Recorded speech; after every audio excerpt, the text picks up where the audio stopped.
Hello friends, how are you all. I hope आप सब अच्छे होंगे।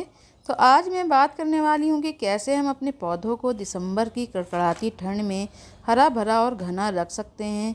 पौधों को गर्म रखने के लिए मैं आज ऐसी गर्म खाद के बारे में बताने जा रही हूँ जिससे पौधे जाड़े पाले और कोहरे को झेल सकें। सर्दियाँ जब ज़्यादा पड़ने लगती हैं तो हम अदरक की चाय पीने लगते हैं और गर्म चीज़ों को अपने खाने में इस्तेमाल करने लगते हैं।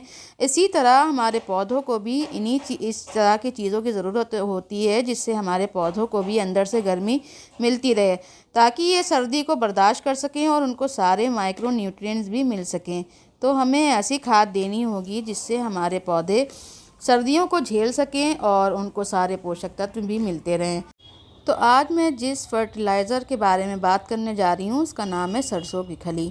सरसों की खली बहुत पुराने टाइम से पौधों में यूज़ की जा रही है। सरसों की खली या खल को मस्टर्ड केक भी कहते हैं। ये ऑनलाइन भी मिल जाती है और ऑफलाइन भी, जहाँ से तेल निकाला जाता है वहाँ बहुत आसानी से मिल जाती है, और नर्सरी वालों के पास भी ये बहुत आसानी से मिल जाएगी। तो सरसों की खली की खाद बहुत आसानी से बन भी जाती है। इसमें बहुत ज़्यादा इसको बहुत रखना नहीं होता है, बहुत टाइम नहीं लगता है।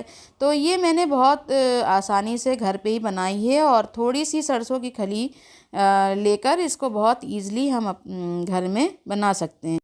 ये खाद सर्दियों में बेस्ट काम करती है। इसमें बहुत सारे न्यूट्रिशन भी होते हैं और इसमें नाइट्रोजन बहुत ज़्यादा होता है, जिससे पौधे की ग्रोथ बहुत अच्छी होती है। पौधे हरे भरे रहते हैं और फूलों से भरे रहते हैं। सरसों गर्म तासीर वाली दाना होता है जिससे तेल निकाला जाता है। सरसों का तेल निकालने के बाद जो कचरा बचता है उसे खली कहते हैं, जो पौधों की अच्छी ग्रोथ में बहुत अच्छा फर्टिलाइज़र का काम करता है। सरसों की खली में फाइबर, प्रोटीन और सारे ही मिनरल्स होते हैं जो पौधों को फ्लावर प्रोड्यूस करने में हेल्प करता है। इसमें एनपीके भी बहुत अधिक मात्रा में पाया जाता है, जो पौधों के लिए बहुत ज़रूरी पोषक तत्व है। सरसों की खली को बहुत अधिक मात्रा में यूज़ नहीं करना चाहिए। इसको हल्की लिक्विड और पतला करके ही थोड़ी मात्रा में पौधों में यूज़ करना अच्छा रहता है। तो ये खाद पौधे की ग्रोथ को तेज़ तो करती है और ठंड से आपके पौधों को भी प्रोटेक्शन देती है। जब दिसंबर जनवरी की ठंड होती है तो टेम्परेचर बहुत कम हो जाता है। ऐसे में हमें अपने पौधों को ठंडक से सेव करने के लिए और उनको हेल्दी रखने के लिए और पौधों की रुकी ग्रोथ को फास्ट करने के लिए ऐसे फर्टिलाइज़र की ज़रूरत पड़ती है जिससे पौधे को कंप्लीट न्यूट्रिशन तो मिलते ही रहे और हमारे पौधों को सर्दी से कोई नुकसान भी ना पहुँचे। तो सरसों की खली बहुत अच्छा फर्टिलाइज़र है। जैसे जैसे ठंडक बढ़ती है तो परमानेंट पौधे हैं वो अपने डोरमेंसी में जाने लगते हैं तथा अपनी ग्रोथ को रोक देते हैं। लेकिन वहीं जो विंटर के सीजनल पौधे होते हैं जिनको बहुत ज़्यादा फ्लावर प्रोड्यूस करना होता है और फ्लावरिंग करने के लिए फ्लावर बूस्टर फर्टिलाइज़र की ज़रूरत होती है, तो सरसों की खली इन दोनों ही तरह के पौधों के लिए बेस्ट खाद है। आप देख सकते हैं कि मेरे सारे प्लांट्स हेल्दी हैं, फूलों से भरे हुए हैं और ग्रोथ भी बहुत अच्छी हो रही है। फ्लावर्स इतने ज़्यादा निकले हुए हैं क्योंकि मैं टाइम टू टाइम इनको ऑर्गेनिक फर्टिलाइज़र देती रहती हूँ, जिससे मेरे प्लांट्स में नई नई ग्रोथ होती रहती है। इस खाद से आपके पौधे की जो रुकी हुई ग्रोथ है वो बूस्ट हो जाएगी, और जिन पौधों में फूल नहीं खिल रहे हैं, कलियाँ नहीं बन रही हैं तथा पौधा डल और बेजान सा हो रहा है, तो सरसों की खली की खाद से सारे प्लांट्स ग्रोथ स्टार्ट कर देंगे। जब सर्दियों का मौसम स्टार्ट होता है तो हम ये सोचते हैं कि अब पौधों को खाद पानी की ज़रूरत नहीं है और पौधे ऐसे ही सर्दियों में पड़े रहें, तो ऐसा नहीं है। इनका खाद पानी देना बंद नहीं करना चाहिए।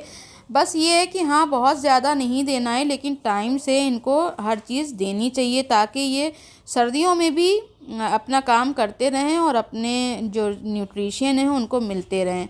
तो आपको अपने पौधे की मिट्टी को चेक करके पानी भी नहीं होगा और खाद भी देना होगा। गमले की पानी की अगर बात करें तो पौधों को डेली पानी नहीं देना होता है सर्दियों में, क्योंकि गर्मियों में पेड़ सूख जाते हैं, मिट्टी सूख जाती है, तो पानी हमें 2 टाइम भी देना पड़ जाता है। लेकिन जब सर्दियां होती हैं तो मौसम में नमी होती है, तो इसलिए पानी हमें डेली नहीं देना है, 2 से 3 दिन के बाद। और गमले की मिट्टी को ऊपर से चेक करके ही देना है कि जब मिट्टी ड्राई हो तभी आपको अपने गमलों की में पानी देना है। गमले की मिट्टी 1 इंच तक गहराई तक सूख जाए तभी आपको पानी देना चाहिए। ये सोचे बिना कि विंटर सीज़न चल रहा है तो हमें पानी नहीं देना, ऐसा नहीं करना है। गर्मियों में तो पानी 2 से 3 बार भी देते हैं, लेकिन सर्दियों में चेक करके देना है कि 2 से 3 दिन के बाद ही पानी दें और मिट्टी चेक करते रहें। ज़्यादा अगर मिट्टी सूख जाए तो फ़ौरन ही उनको पानी देना चाहिए। अब हम बात करते हैं इस खाद को कैसे बनाना है और ये कैसे बनाई जाएगी, कैसे दी जाएगी। तो इसको बताते हैं कि कैसे बनाना है। तो ये मैंने थोड़ी सी सरसों की खली 1 लीटर पानी में भिगोकर रात भर के लिए रख दी थी और अब इसे 2 से 3 लीटर पानी में मैं डाइल्यूट करके पौधों में डालूंगी। ये खाद आप अपने गार्डन में लगे हुए सभी प्लांट्स को दे सकते हैं, फूलों वाले, सब्जियों वाले पौधे और जितने भी, जैसे टमाटर है, मिर्ची है, जो इस टाइम की सब्जियां होती हैं उनमें भी ये बहुत अच्छा काम करती है। ये खाद आप पाउडर बना के भी दे सकते हैं और इसको लिक्विड भी बना के दे सकते हैं। तो इस तरह से देखिए ये खाद बनके तैयार हो गई है। सरसों खली की खाद सर्दी गर्मी किसी भी मौसम में आप दे सकते हैं। ये बहुत अच्छी खाद होती है। आप किसी भी प्लांट में दे सकते हैं, वेजिटेबल गार्डन हो या फ्लावरिंग प्लांट्स हो या जिन पौधों की ग्रोथ रुकी हुई है, और उन सभी के लिए बेस्ट खाद है ये खाद कम से कम 24 घंटे के लिए रखी जाती है, लेकिन गर्मियों के टाइम में। और अब सर्दियां चल रही हैं, ठंडक है, तो दिसंबर जनवरी में आपको 5 से 6 दिन के लिए इसको भिगोकर रखना है, क्योंकि अभी ठंड ज़्यादा है तो अभी फर्मेंट होने में टाइम ज़्यादा लगता है। तो इसलिए आप अगर कम भी रखेंगे, 3 से 4 दिन भी रखेंगे तो बन जाएगी आराम से। इसको भिगोकर रखने से ये खूब अच्छी तरह से मिक्स हो जाती है और इससे पौधों में फंगस नहीं लगेगी। इस खाद को देने से आपके पौधों में हर तरीके की रुकी हुई ग्रोथ तेज़ हो जाएगी। तो ये मैंने इसमें पानी में 3 से 4 लीटर पानी में इसको मिक्स कर लिया है और 1 लीटर पानी में आपको सरसों डालकर भिगो कर रखना है और 3 से 4 लीटर पानी में इसको डाइल्यूट करके फिर आप 1 गिलास पानी जितना पीने वाला गिलास होता है आपको उतने ही हर पौधे की मिट्टी को देखिए ऐसे चेक करके, जो मिट्टी बिल्कुल सूखी हो। मैं 1-2 दिन से मैंने इसमें पानी देना बंद कर दिया था तो बिल्कुल मिट्टी सूख गई है। तो प्लांट्स की जब मिट्टी सूख जाएगी जब ही आपको इस खाद को देना है, गीली मिट्टी में आपको इसको नहीं देना है। तो इस तरह से आप 1-1 गिलास पानी के जितना होता है उतना ही आपको हर गमले में डालना है। जो विंटर फ्लावरिंग प्लांट्स हैं उनमें बहुत अच्छे फूल आएंगे, लेकिन आपको इस खाद को पौधे के पत्तों में नहीं डालना है और ना ही स्प्रे करना है। सिर्फ गमले की मिट्टी में ही इस खाद को देना है। इस खाद को पत्तों पर डालने से बचाइएगा वरना फंगस लग जाएगी, क्योंकि पत्ते बहुत दिनों में सूख रहे हैं अब। और अब स्प्रे भी ज़्यादा नहीं करना है क्योंकि सर्दियों में बहुत टाइम लगता है पत्तों को पानी को सूखने में। तो हमें पत्तों के ऊपर इसको नहीं डालना है और फंगस से अपने पौधों को बचाना है। गीली मिट्टी में अगर ये खाद आप देंगे तो पौधे की जो मिट्टी में एब्जॉर्ब नहीं हो पाएगी और ड्रेनेज होल से बाहर निकल जाएगी। तो इससे क्या होगा कि मिट्टी को जो जड़ों तक सारा पोषक तत्व नहीं मिलेगा। तो इसलिए आपको धीरे धीरे करके ही डालना है। जब भी आपको किसी फर्टिलाइज़र को देना हो तो पहले 1 दिन पहले ही आपको मिट्टी की गुड़ाई करके उसकी मिट्टी को खूब अच्छे से सुखा लेना है। उसके बाद ही आपको कोई भी फर्टिलाइज़र अपने प्लांट में देना है। तो इससे होता क्या है कि हमारे पौधे की ग्रोथ बहुत अच्छी होगी। इस खाद को आप महीने में 2 बार दे सकते हैं। आपके सभी पौधों की प्रॉपर डेवलपमेंट में ये फर्टिलाइज़र बहुत हेल्पफुल है। ये 100% ऑर्गेनिक फर्टिलाइज़र है और हमारे पौधों के लिए संजीवनी का काम करती है। हमारे पौधे की इम्यूनिटी सिस्टम को स्ट्रॉन्ग करती है और हमारे प्लांट्स की ऑल ओवर ग्रोथ के लिए बेस्ट फर्टिलाइज़र है।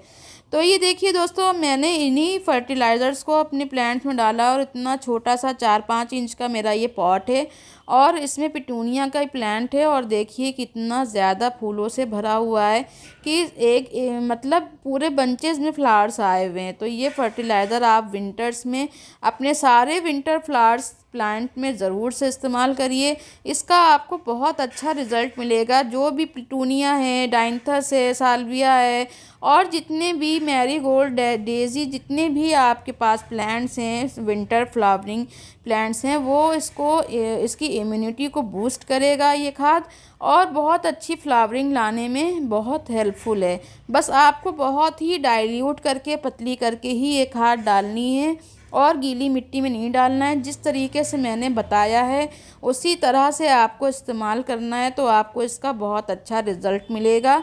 और बहुत ज़्यादा क्वांटिटी में नहीं देना है इस खाद को, बस 1 गिलास पानी जितना हम पीते हैं उतना ही गमले में आपको डालना है। और अगर आपका 10 से 12 इंच का गमला है, बड़ा गमला है, तो उसमें आप थोड़ी सी क्वांटिटी बढ़ा सकते हैं। लेकिन छोटे, अब क्योंकि विंटर फ्लावर्स के जो प्लांट होते हैं वो बास्केट में लगे होते हैं या छोटे छोटे पॉट्स में हमने लगाए होते हैं, तो इसलिए कम क्वांटिटी में ही हमको इसको डालना है और अपने प्लांट्स की पिंचिंग करते रहना है, जिससे हमें हैवी से हैवी फ्लावरिंग मिलती रहे।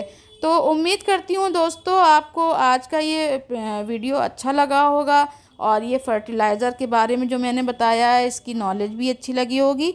तो अगर आपको मेरे ये वीडियो अच्छा लगा हो, पसंद आया हो, तो प्लीज़ एक लाइक ज़रूर करिएगा। और अगर अभी तक आपने मेरे चैनल को सब्सक्राइब नहीं किया है तो ज़रूर से सब्सक्राइब करिएगा। मिलती हूँ नेक्स्ट वीडियो में। Thanks for watch.